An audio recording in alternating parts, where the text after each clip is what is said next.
My engagement ring with my partner is ruined because of a ring. My male 28 partner, female 27, and I have been together for 3 years. We both loved each other since the very beginning. She has brought up the topic of marriage for a while, and so I decided to propose to her last month in Korea, where she grew up. I custom made the gold ring with a ruby and 3 diamonds on each side. Ooh. But I asked my parents to make it with their regular jeweler shop they've been going to for a while out of town. I also organized a professional photographer and then asked her to marry me in a traditional Korean village. Let's go. She said yes, and everything went very smoothly, except that the ring was too big. She stayed a bit longer in Korea while I returned home for work. She went with her parents to a jewelry shop the following week and asked the ring to be made smaller. The issue started when the shop attendant said the whole ring was fake. The gold, the rubies, and the diamonds. I paid $1,500 for the ring. Not a crazy amount, but I thought it was a pretty ring. She went to 4 different shops, and everyone said pretty much the same thing. Whoa. One shop valued the ring at only $30 to $40. My partner and her mom were understanding at first, saying that we wouldn't have known. When she came back from Korea and told me that her parents were very upset about the ring and my parents because they made the ring and only valued her at $30. They refused to meet my parents, which was initially organized for the end of the year. Her mom said that it would be better if I admitted about the fake ring with a view of buying a proper one in the future. These implied that we gave her a fake ring on purpose. My parents were very upset and told me that they won't bless our marriage. Question is the ring really the problem here? I'm not sure how to move forward. I never knew a ring could potentially break up a 3-year-long relationship. Edit, none of us knew it was fake. Only a few days ago, I tested it with an x-ray gun at a pawn shop. The gold is real. Not sure about the ruby and the diamonds. If anyone is curious about how the ring looks, there's an image. Oh, yeah, I want to see it. It sounds like a pretty ring. To go back to it. Pretty Ricky. Because I did not take a picture of the wing. Oh, I like it. I want to see it. It's pretty. Oh, yeah. Yeah, I like that. It's a pretty ring. Couldn't be me. I've apologized multiple times and showed them the receipt. We're both Asians. Family plays a big role in our marriage. The update is tested it in a lab and it's a natural ruby from Burma. They can guarantee the result and can offer an insurance letter. They said that there is a natural crack in the ruby and natural inclusion. Probably a jewelry expert can shed some light on what that means. Unfortunately, because the ring is now genuine, my parents are more upset about the accusation. On the other hand, my fiance's parents don't really trust the result. This is a major trust issue. We decided to let's settle things before we discuss the intention of staying together and getting married. Question, any suggestion on how to approach the situation? A final latest update is 3 weeks ago, we decided to take a month's break. I know taking a break is pretty much a breakup, but I said yes. I asked her today if she had spoken to her parents about the ring and about us in general. To this date, she hasn't. I've been fighting very often with my parents to defend her. My parents also got more upset when they learned that she hasn't spoken to her parents at all. I asked her why, and she said that at this stage, she's very happy being alone because she doesn't have to worry about our relationship. And so I ended it. I feel like I've been fighting this battle on my own. I've had a few relationships and breakups in the past, but this time it really crushes me. The toe crush, when love hurts. I, 39 female, was standing in the kitchen island preparing dinner when my husband, 40 male, walks in from outside and as usual was completely unaware of his surroundings, stepping into my personal space and directly onto my little toe, completely crushing it, which caused quite a bit of pain. I cried out, first in pain, which did not cause him enough concern to move off of my toe, so I pushed him off and asked again, "Why don't you watch where you're going?" To which he looks down and chuckles saying, "Did I step on your toe just now?" I stare at him blankly and I say, "Yes, again." For size comparison, my husband is 6'2" and weighs approximately 320 pounds. Deep. While I am 5'1" and weigh 170 pounds. Oh my gosh. He then turns to me, shaking his head, and loudly proclaims astonishingly, "Why aren't you wearing shoes?" As if I should be wearing shoes while preparing a meal in my kitchen for my family. He then says, I'm not saying it's your fault. It's nobody's fault. But why aren't you wearing shoes? I bit my tongue and looked away from him because my teenage boys were sitting in the same room and they don't need to witness yet another argument. But Another one. Yeah, yet another. But was this not my husband's fault? I mean, he came up to me in my personal space and stepped on my toe, and then wants to point the finger at me for not wearing shoes. I don't feel like I should have to wear shoes in my own home while preparing dinner just to protect myself because my husband has a large belly and doesn't want to have to put an effort to look down around it while he's moving around the house. He then asked me, well, are you okay? And I say, well, you crushed the shit out of my toe. I motioned down to my bright red pinky toe and said, but sure. To which he chuckled and said, okay then, and continued about his business without so much of an apology. The truth is, this happens multiple times a week, whether it is being stepped on, kicked, an accidental hit from a hand slip, etc. He's got a massive body that he can't control, and every time he ultimately thinks it's funny that he caused me pain/harm, and he rarely apologizes for it unless it happens to be real tears or depending on the witnesses that are present. I'm truly at my wit's end. I've never felt so invisible or insignificant in my entire life that I can literally be walked all over and then laughed at when I tell the person who's supposed to love me, ouch, that hurts. Read you this comment, okay, because this is kind of interesting. So somebody says, does your husband get in trouble at work for hurting his colleagues because he can't control his body? Does he do this to all of his friends? Does he do this to your kids? To be clear, I agree that he does have the ability to control his body, and he most likely has been the same height or the same limbs, etc., for over half of his life. Even assuming some amount of clumsiness, his lack of apology is very telling, especially as you state it depends on if there are witnesses. The questions are to give you some evidence, even if it only for yourself, to help you see he isn't just clumsy and to hopefully help you from second guessing yourself again. Am I the asshole for choosing my girlfriend over my ex-wife and my son? I, 55 male, and my girlfriend of 3 years is 40 female.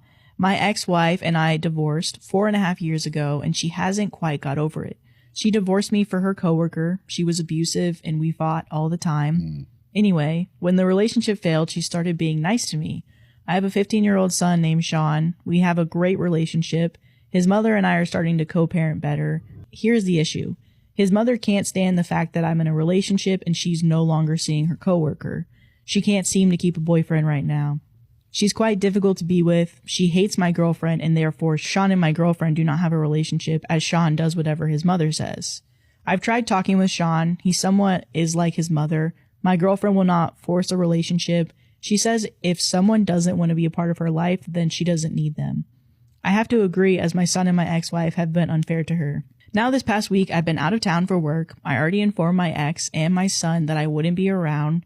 My girlfriend decided to take some time this week to do things she wanted to do around the house, some repairs and decorating. My ex called me to tell me that she met someone and wanted to know if Sean can stay at my house while she spends the weekend with this guy. I told her that Sean is perfectly capable of staying home at their house by himself. She said that she doesn't want him alone and that he is scared in case something happens. She insisted that she will drop him off at my house. I told her that my girlfriend is not going to watch him, and she's not obligated to watch someone who's treated her like shit for the entire time we've been together, and that Sean can stay home at his house. My girlfriend has tried in the past to have a relationship with them both, and they have both refused, so that ship has sailed unless my girlfriend really wants to, which at this point, I just say no because we all know that they're just using her, and I'm not allowing that. My ex-wife says that I'm choosing my girlfriend over my son, which I don't feel that I am. I feel that I'm choosing to teach my son that listening to his mother and acting like her will cause him to face consequences down the road. I even talked to my girlfriend, and she says that she doesn't feel comfortable being at home with a 15-year-old that practically hated her, and it just be the two of them, knowing how he and his mother can be. She said if things were different and they had a great relationship, she wouldn't mind, but not this way. I support her, and I don't want her to feel uncomfortable either. My son comes over every other weekend, and this isn't even our weekend either, so you all tell me. Am I the asshole for choosing my girlfriend over my ex-wife and son? My mom had an affair with my brother's wife. Yes, you read that right. This is 100% a true story that I've been wanting to get off my chest for a while. So my brother, 25 male, meets his wife, 25 female, in his last year of school. The two of them got engaged very soon after meeting, only about 4 to 5 months after. During this time that they were engaged, they would spend a lot of time together, but they were never allowed to be completely alone together until they were married. So this meant that she spent a lot of time at my house with either me, my sister, or my mom, who would stay with them. So we all got pretty comfortable around each other, and this is where it started to get weird. My mom, 44, would be a little too friendly with my sister-in-law. For example, if we were watching a movie, they would sit next to each other, then that turned into leaning onto one another and then a full-on cuddle. Another example is that they would be on FaceTime literally 24/7. I'm talking about waking up and falling asleep on the phone together. What the fudge? It got so bad that my brother would complain that he never could call her because she was always busy talking to my mom. Eventually, me and my sister called my mom out on this, saying it was a little weird that she was always on the phone with her. Of course, she was very angry we called her out on this, but she said they are just really close and that she would stop calling her so much, but that never happened. She just started to hide it, and they would spend hours on FaceTime without even saying a word. They would just have their AirPods in and listen to each other's background noises and text each other when they wanted to say something. What the heck? That is super sussy! And this went on for the entire engagement. My sister and I would joke about the two of them being gay lovers, but we were always joking because we never would have thought it would get that far. So let's fast forward. After a couple of months of their weird behavior, I come home from work and my mom, my sister, and sister-in-law are there. I take a seat on the couch next to my sister and she sends me a text. Go look what's on your mom's bed. Don't make it obvious. So I get up and start walking to my room and peek in very quickly. When I passed my mom's room at first, I didn't see anything. So I took another quick look and that's when I saw a strap-on sitting on the corner of my mom's bed. What the f-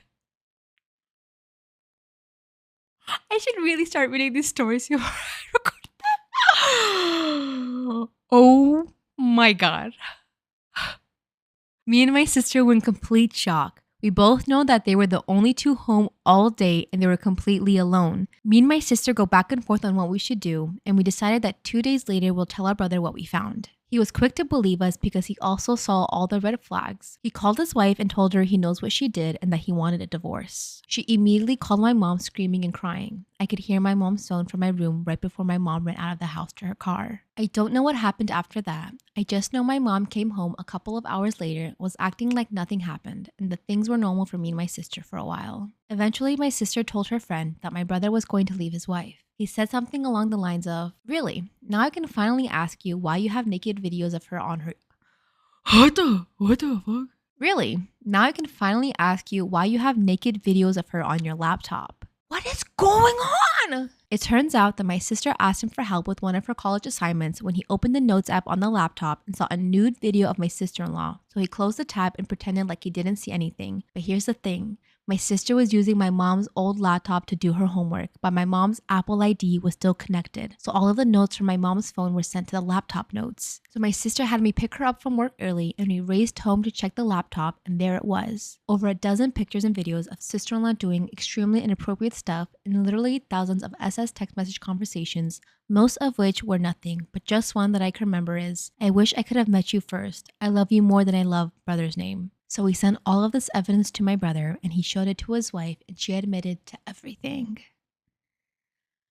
Oh my God. Am I the asshole for sending a Venmo request after a dry wedding? A friend from college got married this past weekend. The wedding was 45 minutes from my house, so my wife and I got a hotel room. We checked in, had a few pre-game cocktails, and we Ubered from the hotel to the venue. We sit down, the wedding happens, it's beautiful, and we get to social hour, and there is no booze. Turns out this was a dry wedding. There was no indication that this was a dry wedding before showing up. I checked the digital version of the invite and website, and nothing indicated this. I think you might be an alcoholic. At this point, if you're like, oh, how come we didn't get a goddamn notice? I gotta see the invite. I'm pissed for a few reasons. I might have not RSVP'd yes if I knew this. I'm also pissed that I blew a few $100 on a hotel for the night, babysitter, and Ubers. Other friends there were grumbling and felt similar to me. The night went on and the wedding was fine, but honestly, a bit of a bummer. Now that my wife and I have kids, nights like this are rare and I was pumped to do something. So we dipped out a bit early and went out. Other friends just happened to roll with it. Later that night, I sent a Venmo request for the cost of a babysitter, hotel, and Ubers.